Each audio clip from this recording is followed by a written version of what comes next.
জগন্নাথ বিশ্ববিদ্যালয় কেন্দ্রীয় শিক্ষার্থী সংসদ যকসু নির্বাচনে প্যানেল ঘোষণা করেছে বাংলাদেশ ইসলামী ছাত্র শিবির। তাদের প্যানেলের নাম দেয়া হয়েছে অদম্য জবিয়ান ঐক্য।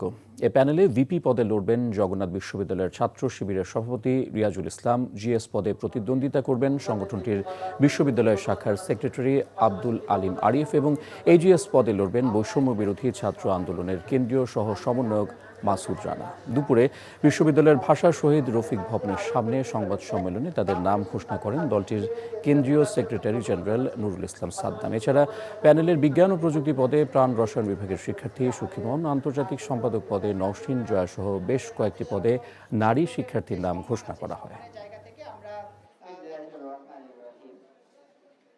ভিপি হিসেবে প্রতিদ্বন্দ্বিতা করবেন ইসলামী ছাত্র শিবিরের কেন্দ্রীয় কার্যকরী পরিষদের অন্যতম সদস্য, জগন্নাথ বিশ্ববিদ্যালয় শাখার সম্মানিত সভাপতি, জগন্নাথ বিশ্ববিদ্যালয়ের আইন বিভাগের 14 ব্যাচের শিক্ষার্থী রিয়াজুল ইসলাম। জিএস হিসেবে যিনি প্রতিদ্বন্দ্বিতা করবেন জগন্নাথ বিশ্ববিদ্যালয়ে আইন ও ভূমি প্রশাসন বিভাগের 14 ব্যাচের শিক্ষার্থী, ইসলামী ছাত্র শিবিরের জগন্নাথ বিশ্ববিদ্যালয় শাখার সেক্রেটারি আব্দুল আলিম আরিফ।